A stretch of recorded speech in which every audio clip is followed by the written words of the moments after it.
Hi, my name's Brian, and I've been asked to give a testimony of my history, and hopefully and prayerfully it helps somebody else along the road. So here we go. If you're wondering why I got this guitar, we've been together for 48 years now, so it's kind of my left arm, and we've been through a lot together. So anyway, here we go. My testimony starts out with when I was a kid, and I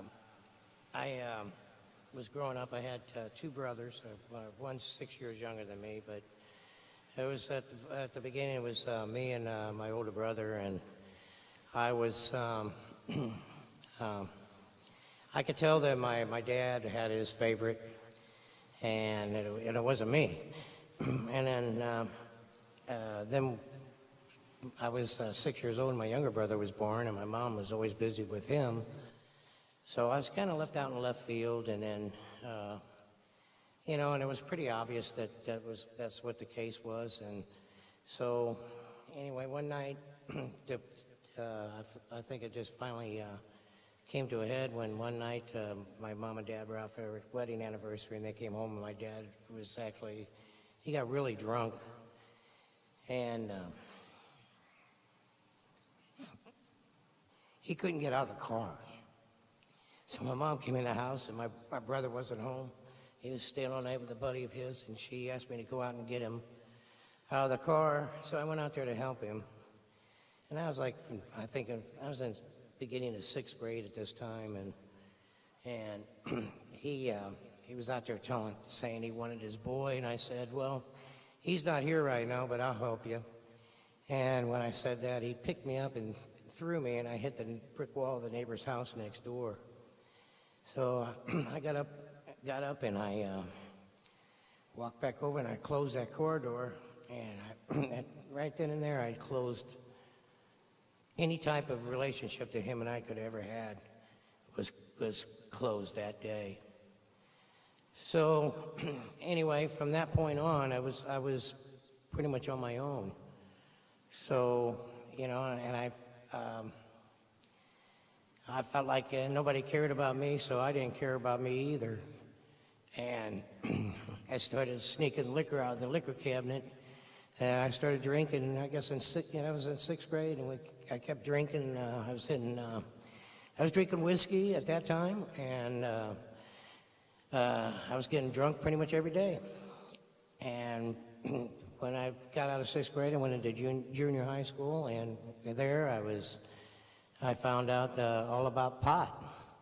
And so I started smoking dope and drinking, and I did that every day till I graduated out of high school.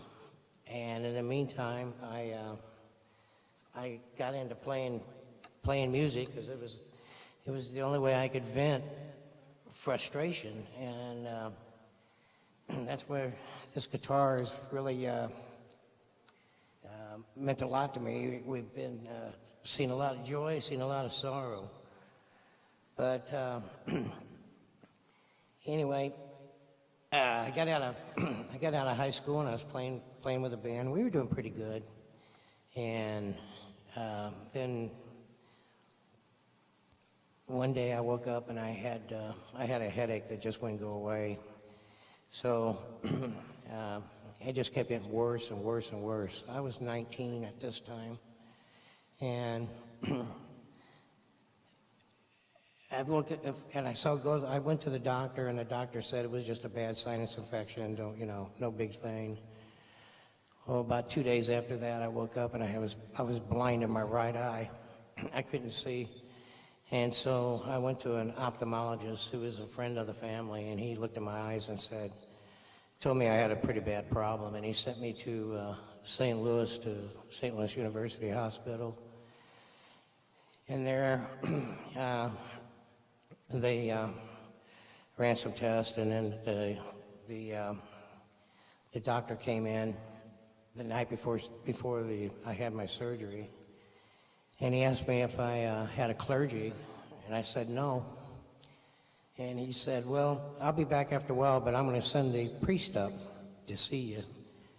And the priest came up, and he read me my last rites. You know, and I didn't know God at the time. And anyway, I felt the peace come over me, and it was the first night I slept in 2 weeks. So the next day, or that night after the priest left, the doctor came in and he says, I'm going to give you your rods here. And he said, if you live, you're going to be paralyzed on your right side the rest of your life. And I figured, it was over. Well, I woke up and I was temporarily paralyzed on my right side. And it took a few days for me to get any type of feeling back. And I know my older brother would come early in the morning. He'd get me up and try to walk me down the hallways, and I'd hang on to they put all these IVs on a cart, and I'd try to hang on to that cart while he walked me up and down the hallways. And then one day I asked him, I said, take me down to the chapel. And he took me down to the chapel, and I was sitting there, and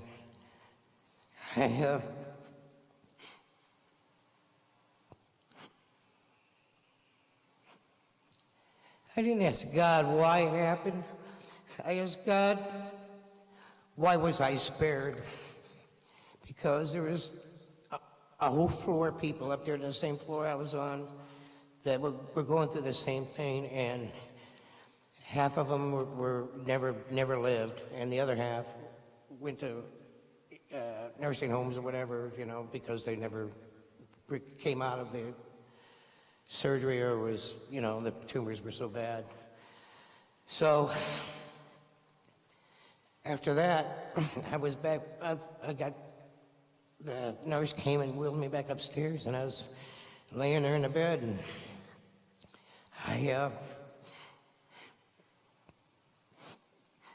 I moved my foot, and, you know, the feelings started coming back all to my right side, and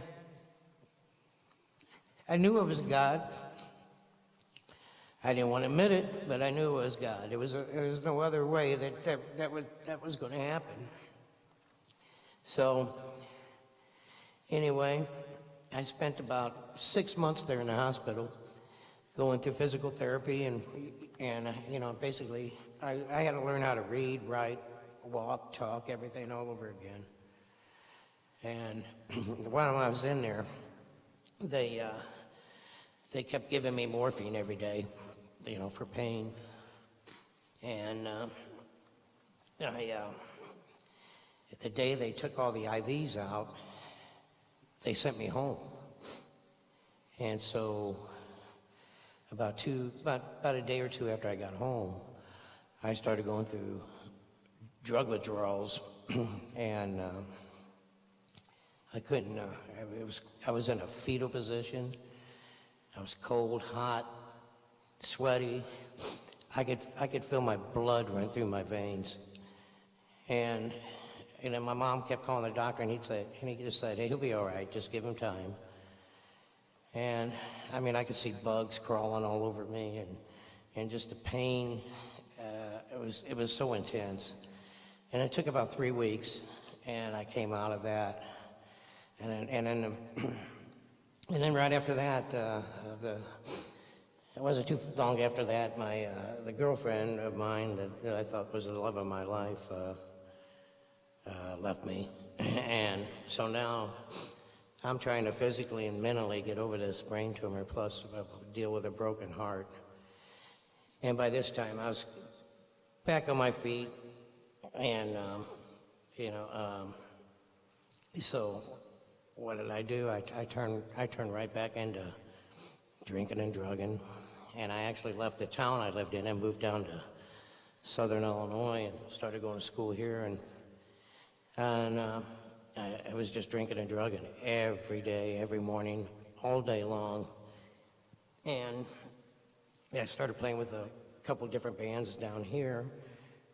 And then we started playing out and doing some road work again. And I mean, it was just really rough. And I mean, all day long. I mean, the first thing I did in the morning when I woke up was I would drink whatever was left on the nightstand, either a beer or a glass or some whiskey, and I'd down that, and then I'd do a couple one-hitters, and that's how I started my day.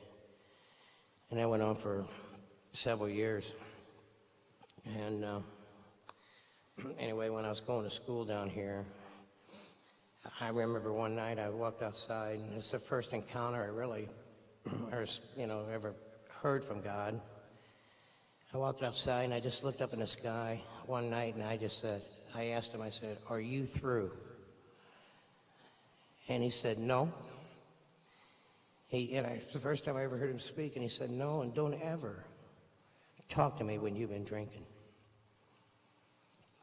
That scared me to death. I went back in the house and I crawled under the covers. I don't think I came out for another day or so.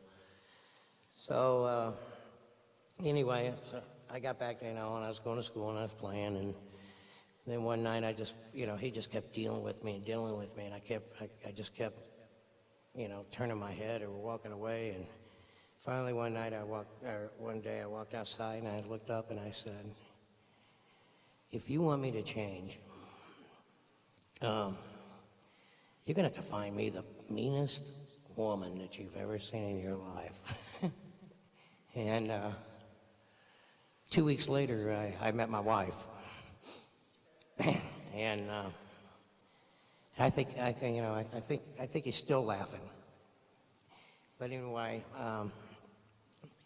it took a long time. We were together a couple years before we got married, and I hadn't changed. And after we got married, I hadn't changed. I joke around and tell people, I sobered up and found out I've been married for 10 years, and it's really not a joke, and who knows what I put her through. But she stuck with me through all that. And to be honest, we wouldn't have anything if it wasn't for her. She's just one tough woman, and I can't say how much I appreciate her. So anyway, I started, and then after that, one night, when I was still drinking and carrying on, on a Friday night, I got off of work, and I was kind of a functioning alcoholic. Anyway, a Friday night after I got off work, I used to go down on Friday nights to my brother-in-law's house, and he'd have a little bonfire, and we'd sit out there and have a few beers and smoke a little pot. And anyway, one Friday night I went down there, and we drank a couple beers and smoked some pot, and that pot happened to be laced, and I started tripping real bad. And I just kept getting worse and worse and worse. So I told him, he just lived down the road. So I told him, I said, "Hey, I'm going to go home." So I went home. And my wife wasn't home. She was working. And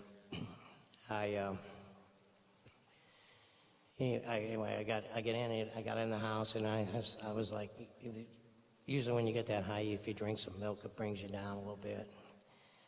I probably drank a gallon of milk, and it didn't faze me. I just kept getting more high and more high.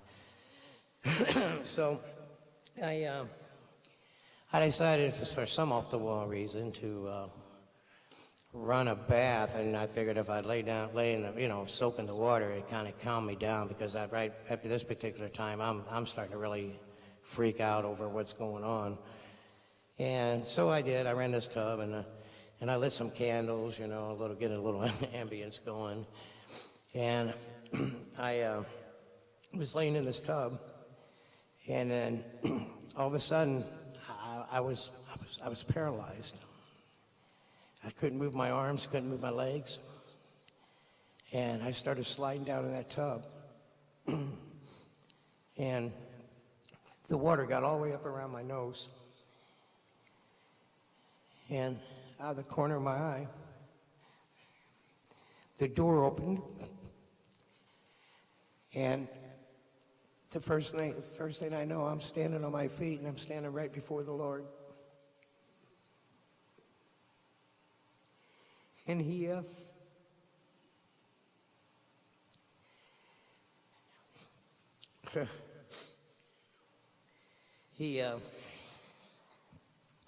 didn't have a look on his face like he was really glad to see me by any means. It was more of a look like, I'm tired of bailing you out type of look. And anyway, he said, he just told me he loved me, and he turned around and he walked out the door and closed the door. And then I noticed I was sober, dead sober.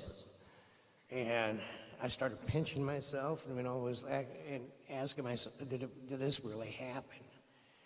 And it did. And anyway,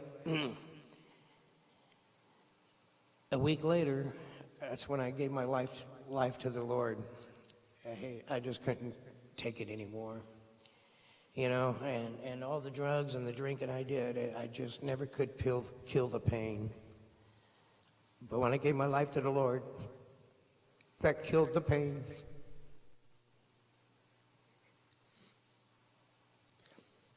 So,